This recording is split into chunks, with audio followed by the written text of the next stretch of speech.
8 मार्च 2014 को रात के 12:41 पर मलेशिया एयरलाइंस की फ्लाइट MH370 कुआलालंपुर एयरपोर्ट से बीजिंग के लिए टेक ऑफ तो करती है, लेकिन वो अपनी डेस्टिनेशन तक नहीं पहुंच पाती। आसमान में उड़ान भरने के कुछ ही देर बाद अचानक से ये प्लेन रेडार से गायब हो जाता है। इसे ढूंढने के लिए दुनिया भर के एक्सपर्ट्स जुट जाते हैं, लेकिन दुनिया का कोना कोना छानने के बाद भी प्लेन और उसमें बैठे किसी भी इंसान का कोई अता पता नहीं चलता। किसी ने इस प्लेन के गायब होने के पीछे एलियंस का हाथ बताया, तो किसी ने पायलट द्वारा प्लेन को समंदर में क्रैश करने की थ्योरी दी, तो वही किसी ने इसे हाईजैकर्स की साजिश बताया। लेकिन 10 साल से भी ज्यादा का वक्त गुजर जाने के बाद भी अभी तक ये एक रहस्य ही बना हुआ है कि आखिर ये प्लेन गया कहाँ और इसमें सवार पैसेंजर्स और क्रू मेंबर्स के साथ आखिर क्या हुआ था। देखा जाए तो ये मलेशिया के कुआलालंपुर इंटरनेशनल एयरपोर्ट से चाइना के बीजिंग कैपिटल इंटरनेशनल एयरपोर्ट तक के लिए लगभग 6 घंटे की एक रेगुलर फ्लाइट थी। हर रोज की तरह ही 8 मार्च 2014 को मलेशिया एयरलाइंस की फ्लाइट MH370 रात के 12:41 पर उड़ान भरती है।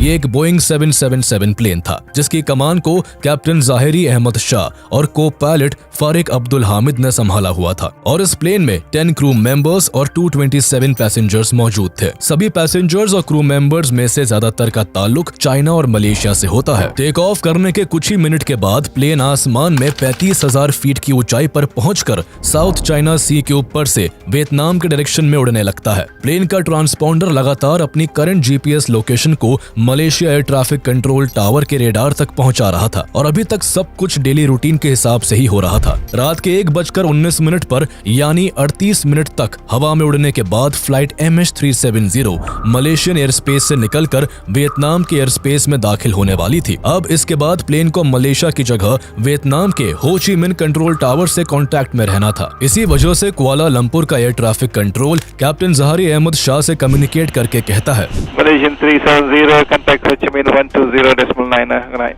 Good night, Malaysian 370. ये एक डेली रूटीन का हिस्सा था और इस पॉइंट ऑफ टाइम तक सब ठीक था। मलेशियन ATC में रिकॉर्ड हुए इस मैसेज में कैप्टन की वॉइस लेवल में किसी भी तरह के तनाव का इशारा नहीं था, लेकिन अभी तक सब कुछ जो नॉर्मल होता है वो एकदम से एबनॉर्मल में बदल जाता है। थोड़ी ही देर में कुछ ऐसा होता है जो शायद किसी ने कभी सोचा भी नहीं था। किसी को नहीं पता था कि कैप्टन जाहिरी का ये गुड नाइट वाला मैसेज MH370 से रिसीव होने वाला आखिरी मैसेज होने वाला है। आखिरी मैसेज के ठीक 2 मिनट बाद यानी रात के 1:21 पर फ्लाइट MH370 अचानक मलेशिया और वियतनाम दोनों के रेडार से गायब हो जाती है। कुआलालंपुर ATC इसे ये सोचकर नजरअंदाज कर देता है कि प्लेन अब मलेशिया के एयर स्पेस से निकलकर वियतनाम के एयर जुरिस्डिक्शन में पहुंच गया होगा, इसलिए प्लेन उनके रेडार पर नहीं है। लेकिन मुश्किल तब पैदा हुई जब प्लेन हो ची मिन के रेडार से भी पूरी तरह गायब हो गया। ये देखकर वहां के कंट्रोल टावर को कुछ गड़बड़ी का एहसास हुआ और उनकी टीम प्लेन से कांटेक्ट करने की कोशिश करने लगी, लेकिन प्लेन का ट्रांसपॉन्डर स्विच ऑफ आ रहा था और पायलट की तरफ से भी कोई रिस्पॉन्स नहीं मिल पा रहा था। बार बार कोशिश करने के बाद भी MH370 की ओर से कोई जवाब नहीं मिलने पर हो ची मिन टावर कुआलालंपुर ATC को इन्फॉर्म करता है कि प्लेन उनके रेडार पर नहीं है और हवा में अचानक से कहीं गायब हो गया है। आमतौर पर ऐसी इमरजेंसी सिचुएशन में रेस्क्यू टीम को 1 घंटे के अंदर इन्फॉर्म करना होता है, लेकिन लापरवाही दिखाते हुए कुआलालंपुर ATC ने एरोनॉटिकल रेस्क्यू कोऑर्डिनेशन सेंटर को ये जानकारी देने में पूरे 4 घंटे का वक्त लगा दिया। सुबह के 6:30 बज चुके थे और ये वही टाइम था जब फ्लाइट MH370 को बीजिंग के एयरपोर्ट पर लैंड करना था। सभी को उम्मीद थी कि शायद कोई चमत्कार हो जाए और प्लेन बीजिंग के धरती पर सुरक्षित उतर जाए, लेकिन ऐसा होता नहीं है। प्लेन तो दूर, वहाँ उसका साया भी नहीं पहुँचता। प्लेन जब अपने तय वक्त पर बीजिंग एयरपोर्ट पर लैंड नहीं किया तो प्लेन जहाँ से गायब हुआ था ठीक उस जगह पर इमीडिएटली एक सर्च ऑपरेशन शुरू किया जाता है। ये एक मल्टीनेशनल सर्च एफर्ट होता है जिसमें 7 कंट्रीज के 34 शिप्स और 28 एयरक्राफ्ट्स MH370 को साउथ चाइना सी और गल्फ ऑफ थाईलैंड के एरिया में ढूंढना शुरू कर देते हैं। लेकिन हैरान करने वाली बात यह थी कि काफी सर्च करने के बाद भी प्लेन का कोई नामो निशान नहीं मिल सका। इस दौरान पूरी दुनिया को इस हादसे के बारे में पता चल चुका था। टीवी चैनल्स, न्यूज वेबसाइट्स और सोशल मीडिया MH370 की खबरों से भरा हुआ था। Now it has been 8 years since the Malaysian Airlines flight MH370 disappeared. The flight had 239 passengers on board. Malaysia Airlines flight with 239 people on board, including 4 Americans, has gone missing. Malaysia Airlines flight MH370 disappeared with 239 people on board. Plane का अचानक इस तरह गायब हो जाना हर किसी को हैरत में डाल देता है। जहां लोग इस प्लेन के गायब होने को लेकर अलग अलग थ्योरीज बना रहे थे, तो वही एक्सपर्ट्स प्लेन को ढूंढ निकालने में जुटे होते हैं। अभी तक प्लेन को मलेशिया और वियतनाम के बीच खोजा जा रहा था, लेकिन सर्च ऑपरेशन के चौथे दिन 12 मार्च 2014 को एक ऐसी इंफॉर्मेशन पता चलती है जिसने सर्च टीम को हिला कर रख दिया। पता चलता है कि 8 मार्च को 1:21 पर फ्लाइट MH370 कुआलालंपुर और हो ची मिन्ह के सिविलियन रेडार से तो गायब हो गई थी, लेकिन वो अगले 1 घंटे तक मलेशियन मिलिट्री के पावरफुल रेडार पर शो होती रही। मिलिट्री रेडार की रीडिंग के हिसाब से जहाज ने सिविलियन रेडार से गायब होने के बाद कुछ मिनट के लिए राइट टर्न लिया और फिर अचानक से लेफ्ट में 180 डिग्रीज का टर्न लेकर वो वापस मलेशिया के डायरेक्शन में उड़ने लगा। आधे घंटे के बाद प्लेन ने मलेशिया के पेनांग आइलैंड को क्रॉस किया और फिर वो मलाका स्ट्रेट की तरफ मुड़ गया। 2:22 तक प्लेन मिलिट्री रेडार की रेंज में रहा और फिर वो मिलिट्री रेडार से भी पूरी तरह गायब हो गया। आखिरी बार मिलिट्री रेडार ने प्लेन को अंडमान सी के ऊपर स्पॉट किया था, यानी साउथ चाइना सी, जहां सर्च ऑपरेशन चल रहा था उसके बिल्कुल ऑपोजिट डायरेक्शन में प्लेन गायब हुआ था। इस खबर ने एक्सपर्ट्स के होश उड़ाकर रख दिए। सभी को इस सवाल ने चिंता में डाल दिया कि आखिर प्लेन ने बीजिंग के ऑपोजिट डायरेक्शन में क्यों टर्न किया और प्लेन वापस मलेशिया की तरफ आकर वहां लैंड करने के बजाय अंडमान सी की तरफ क्यों बढ़ता रहा और फिर जहाज वहां से आखिर कहां गायब हो गया। जो सर्च ऑपरेशन अभी तक साउथ चाइना सी और गल्फ ऑफ थाईलैंड में चल रहा था, वो ऑपरेशन अब अंडमान सी में शुरू कर दिया जाता है। लेकिन बहुत मशक्कत के बाद भी इस जगह पर भी प्लेन का कोई अता पता नहीं चल सका। कुछ दिनों के बाद एक्सपर्ट्स को एक और क्लू मिलता है जिसने पूरी सिचुएशन को बदल कर रख दिया। पता चलता है कि पहले सिविलियन रेडार और फिर मिलिट्री रेडार से गायब होने के कुछ मिनट बाद ही MH370 एक सैटेलाइट को लॉगिन रिक्वेस्ट भेजने लगा। प्लेन ने हर 1 घंटे के बाद इंडियन ओशन के ऊपर जियोस्टेशनरी ऑर्बिट में मौजूद 35,000 किलोमीटर दूर इनमार्सेट नाम की सैटेलाइट से कांटेक्ट करने की कोशिश की। दरअसल मॉडर्न प्लेन्स में सैटकॉम यानी सैटेलाइट कम्युनिकेशन सिस्टम होता है, जिसके थ्रू प्लेन को कंसिस्टेंट एंड रिलायबल कनेक्टिविटी मिलती रहती है, विशेष रूप से रिमोट एरियाज और महासागरों में जहां ग्राउंड बेस्ड कम्युनिकेशन इंफ्रास्ट्रक्चर उपलब्ध नहीं होता है। प्लेन हर कुछ देर पर सैटेलाइट्स को पिंग करके कनेक्टिविटी को मेंटेन रखता है, जिससे ग्राउंड बेस्ड कंट्रोल को रूटीन अपडेट मिलता रहे। अगर प्लेन का ग्राउंड रेडार और रेडियो सिस्टम से कनेक्शन ब्रेक हो जाता है तो उस केस में भी प्लेन सैटेलाइट से कनेक्ट करने की कोशिश करता है, या फिर अगर एयरक्राफ्ट कोई टेक्निकल इशू फेस करता है तो भी वो रीबूट होकर सैटकॉम से कनेक्शन बिठा सकता है। ऐसे ही किसी रीजन के साथ फ्लाइट MH370 ने कई बार इनमार्सेट सैटेलाइट से कांटेक्ट करने की कोशिश की, लेकिन कांटेक्ट करने के अलावा प्लेन ने सैटेलाइट से ना तो अपनी लोकेशन साझा की और ना ही किसी डेटा को शेयर किया। इन्वेस्टिगेटर्स को सैटेलाइट से मिले लॉगिन डेटा से प्लेन की एग्जैक्ट लोकेशन का पता तो नहीं चला, लेकिन UK based air accidents investigation branch AAIB के एक्सपर्ट्स ने सैटेलाइट को रिसीव हुए सिग्नल्स की मदद से एक कैलकुलेशन की, जिससे प्लेन की अगली मूवमेंट का अंदाजा हो गया। पता चला कि मिलिट्री रेडार से गायब होने के बाद प्लेन ने एक और बार टर्न लिया था और अगले 6 घंटों तक प्लेन उसी डायरेक्शन में इंडियन ओशन के ऊपर फ्लाई करता रहा। सुबह 8:19 पर प्लेन ने आखिरी बार इनमार्सेट सैटेलाइट से कांटेक्ट करने की कोशिश की थी, यानी पहली बार जब प्लेन को साउथ चाइना सी में ढूंढा जा रहा था उस वक्त प्लेन आसमान में ही उड़ रहा था, लेकिन उसकी लोकेशन वहां से कोसों दूर थी। प्लेन ने 6 घंटों में 7 बार सैटेलाइट से कांटेक्ट करने की कोशिश की, लेकिन 8वीं बार कोई कांटेक्ट हो पाता उससे पहले ही प्लेन का फ्यूल खत्म हो गया और प्लेन इंडियन ओशन में ही कहीं क्रैश कर गया। एक्सपर्ट्स ने प्लेन की एग्जैक्ट लोकेशन का पता लगाने के लिए प्लेन और सैटेलाइट के बीच के डिस्टेंस और उनके कॉन्टैक्ट्स के टाइम को रिकॉर्ड कर लिया। इस पूरे डेटा की मदद से 7 ऐसे सर्कल सामने आए जो उस रात पर्टिकुलर टाइम पर MH370 की लोकेशन को कवर करते थे। ये सर्कल्स सैटेलाइट हैंडशेक्स के नाम से भी जाने जाते हैं। प्लेन और सैटेलाइट के बीच पहला हैंडशेक रात के 2:25 और 27 सेकंड्स पर हुआ था, तो वही आखिरी सुबह 8:19 और 37 सेकंड्स पर हुआ। इसलिए 7th सर्कल के एरिया में प्लेन के होने के ज्यादा चांसेस थे। लेकिन ये अकेला सर्कल इतना बड़ा था कि ये कजाकिस्तान से लेकर चाइना, इंडोनेशिया और ऑस्ट्रेलिया को कवर करते हुए लाखों स्क्वायर किलोमीटर के समुद्र को घेरे होता है।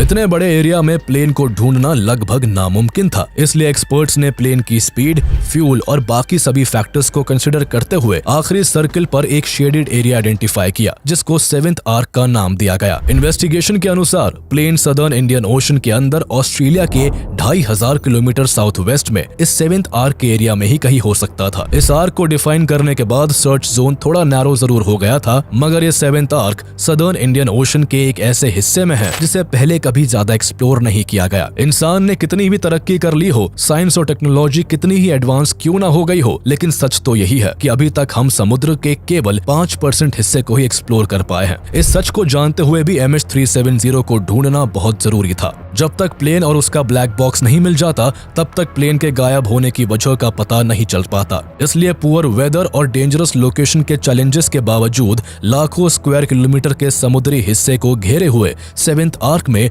दुनिया का सबसे बड़ा और सबसे महंगा सर्च ऑपरेशन शुरू किया गया। यहाँ पहला ऑपरेशन 18 मार्च 2014 को शुरू हुआ, जिसमें एयरक्राफ्ट्स और शिप्स के जरिए 6 हफ्तों तक ओशन का करीब 4.5 मिलियन स्क्वायर किलोमीटर का एरिया सर्च किया गया। लेकिन इतने बड़े एरिया में सी के सरफेस पर कहीं भी प्लेन का कोई भी नामो निशान नहीं मिल सका। इसलिए 28 अप्रैल 2014 को पहला सर्च ऑपरेशन बंद कर दिया गया। इसके बाद डीप ओशन सर्च को कंडक्ट किया गया ताकि फ्लाइट 370 को समंदर के अंदर खोजा जा सके। अंडर वाटर सर्च के टाइम पूरे सी फ्लोर को कई महीनों तक स्कैन किया गया, लेकिन प्लेन मिलना तो दूर, एक भी ऐसा क्लू नहीं मिला जिससे प्लेन के वहां होने का पता चल सके। 29 जुलाई 2015 को यानी फ्लाइट MH370 के गायब होने के करीब 17 महीनों के बाद एक ऐसी खबर सामने आई जिसे सुनने के लिए सभी के कान तरस गए थे। मैडागास्कर के ईस्ट में सिचुएटेड आइलैंड ऑफ रियूनियन के किनारे पर वहां के लोकल्स को 2 मीटर का एक मेटालिक टुकड़ा मिलता है। ये टुकड़ा उसी मिसिंग प्लेन का हिस्सा होता है जो प्लेन से टूटकर समंदर से तैरते हुए वहां आ पहुंचा था। बोइंग के लिए इन पार्ट्स को बनाने वाली company Airbus defence and space ने उस टुकड़े पर लिखे सीरियल नंबर्स और डेट से कंफर्म किया कि यह टुकड़ा MH370 का राइट फ्लैपरॉन ही है। इस डिस्कवरी से यह तय हो चुका था कि MH370 ने सदर्न इंडियन ओशन में ही कहीं क्रैश किया है। इसके बाद ऐसे 30 से ज्यादा आइटम्स पाए गए, जिनमें से लगभग 22 पीसेस को ब्लेन गिब्सन नाम के इंडिपेंडेंट सर्चर ने डिस्कवर किया। लेकिन सभी पाए गए आइटम्स में से केवल 3 आइटम्स को ही इंस्पेक्ट करके कंफर्म किया गया कि वो MH370 का हिस्सा है। सर्च ऑपरेशन इस दौरान लगातार जारी रहा। 7th आर्क के एरिया में मल्टी बीम सोनार और साइड स्कैन सोनार के इस्तेमाल से MH370 की खोजबीन होती रही। लेकिन 2017 में 1,20,000 स्क्वायर किलोमीटर के सी फ्लोर की अच्छी तरह से स्कैनिंग करने के बाद अंडर वाटर सर्च ऑपरेशन को भी बंद कर दिया गया। 3 साल के एफर्ट्स और सैकड़ों मिलियन डॉलर्स खर्च करने के बाद भी कुछ टुकड़ों के अलावा ना तो प्लेन मिला और ना ही प्लेन के क्रैश साइट का पता चल सका। अभी तक के ये सर्च ऑपरेशंस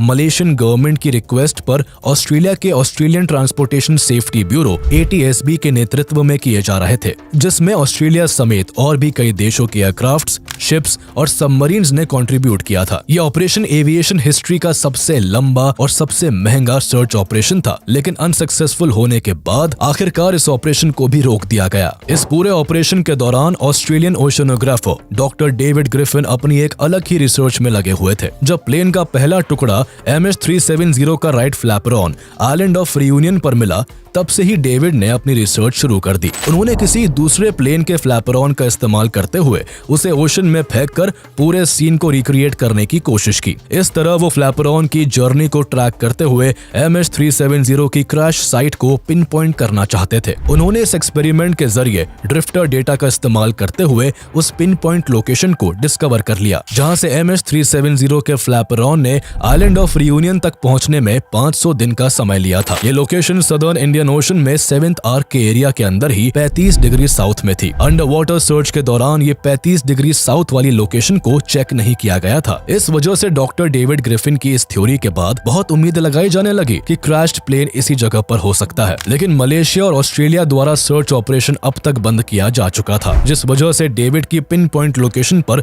कोई खोजबीन नहीं हो सकी। लेकिन एक साल बाद 2018 में ओशन इन्फिनिटी नाम की एक अमेरिकन मरीन रोबोटिक्स कंपनी सामने आई, जिसने MH370 को खोज निकालने का चैलेंज लेते हुए मलेशियन गवर्नमेंट के साथ एक कॉन्ट्रैक्ट साइन किया। इस कॉन्ट्रैक्ट के हिसाब से ओशन इन्फिनिटी अगर प्लेन को 90 दिनों के अंदर खोज निकालती तो मलेशियन गवर्नमेंट द्वारा उन्हें $70 मिलियन तक की फीस दी जाती।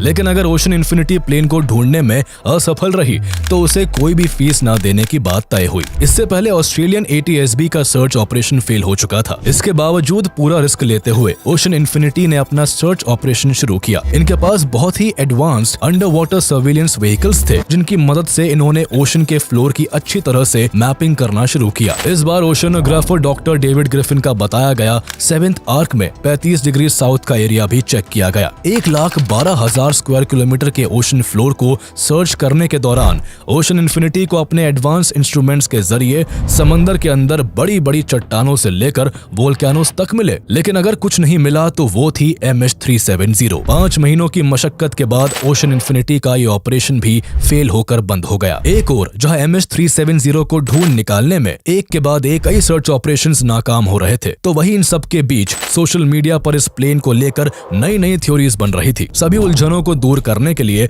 मलेशियन पुलिस अपनी एक अलग इन्वेस्टिगेशन शुरू कर देती है जिसमें MH370 में मौजूद हर एक इंसान का बैकग्राउंड चेक किया जाने लगता है। पुलिस की इन्वेस्टिगेशन में सबसे पहले 2 पैसेंजर्स पर शक गया। पूरिया नूर मोहम्मद मेहरदाद और दिलावर सैयद मोहम्मद रेजा नाम के इन 2 पैसेंजर्स ने प्लेन से ट्रैवल करने के लिए चोरी के पासपोर्ट्स का इस्तेमाल किया था। फ्लाइट के मिसिंग डिक्लेयर होते ही अंदाजा लगाया जा रहा था कि इस प्लेन को किसी टेररिस्ट ऑर्गेनाइजेशन ने हाईजैक कर लिया है। ऐसे में इन 2 पैसेंजर्स की खबर ने हाईजैकिंग के शक को यकीन में बदल दिया था। लेकिन जांच करने पर इन्वेस्टिगेशन टीम को पता चलता है कि वो दोनों पैसेंजर्स कोई टेररिस्ट नहीं बल्कि वो केवल चोरी के पासपोर्ट का इस्तेमाल करके यूरोप में सेटल होना चाहते थे। इन 2 पैसेंजर्स के निर्दोष साबित होने के बाद शक की सुई प्लेन के कैप्टन ज़ाहिरी अहमद शाह की तरफ घूम गई। लोगों ने थ्योरी दी कि कैप्टन ज़ाहिरी सुसाइडल थे और उनका मानसिक संतुलन ठीक नहीं था, इसलिए उन्होंने जानबूझकर प्लेन का कम्युनिकेशन डिसेबल किया और प्लेन को समुद्र में ले जाकर क्रैश कर दिया। कैप्टन ज़ाहिरी पर शक तब और पुख्ता हो गया जब उनके घर से इन्वेस्टिगेशन टीम को फ्लाइट सिमुलेटर मिला जिस पर जो पाथ ड्रॉ किया गया था वो काफी हद तक MH370 के पाथ से मैच करता था। इस खबर के बाहर आने से लोगों को लगने लगा कि कैप्टन ने ही इस प्लेन को हाईजैक किया होगा, लेकिन इस बात को भी महज एक अफवाह बताते हुए मलेशियन एयरलाइंस के ऑफिशियल्स ने सिरे से नकार दिया। मलेशियन एयरलाइंस के अनुसार 53 साल के कैप्टन ज़ाहिरी अहमद शाह एक बहुत ही रिस्पेक्टेड इंडिविजुअल और एक्सपीरियंस पायलट थे जिन्होंने अपनी जिंदगी के 18,000 घंटे फ्लाइट उड़ाते हुए गुजारे थे। वो अपनी पत्नी और 3 बच्चों के साथ खुशी खुशी जिंदगी जी रहे थे। वहीं उनका बैकग्राउंड चेक करते वक्त पुलिस को ऐसा कुछ भी नहीं मिला जिससे उन्हें दोषी माना जा सके। इसके अलावा प्लेन के अपने रास्ते से भटकने और फिर गायब होने के पीछे तीसरी थ्योरी सामने आती है। माना जाता है कि प्लेन जब वियतनाम के एयर स्पेस में एंटर कर रहा था उस वक्त पायलट ने प्लेन में किसी टेक्निकल मैलफंक्शन को नोटिस किया। सीरियस इशू होने के वजह से पायलट ने प्लेन को बीजिंग की जगह मलेशिया में ही लैंड करने का सोचा, इसलिए वहाँ से 180 डिग्रीज का लेफ्ट टर्न लेकर प्लेन वापस मलेशिया की ओर उड़ने लगा। लेकिन इससे पहले कि प्लेन मलेशिया के किसी एयरपोर्ट पर लैंड कर पाता, प्लेन में इलेक्ट्रिकल फायर हुआ और प्लेन के ट्रांसपोंडर ने काम करना बंद कर दिया। आग लगने से प्लेन के अंदर ऑक्सीजन की कमी होने लगी और पैसेंजर समेत क्रू और पायलट सभी बेहोश हो गए। इस वजह से पायलट और उनका क्रू इस बात से अवेयर ही नहीं था कि प्लेन कैसे और कहां जा रहा है। प्लेन उनके कंट्रोल से बाहर होने के बाद ऑटो पायलट पर चलने लगा और तब तक उड़ता रहा जब तक फ्यूल खत्म नहीं हो गया। फ्यूल खत्म होने के बाद प्लेन इंडियन ओशन में क्रैश कर गया। जहां इस थ्योरी को कुछ हद तक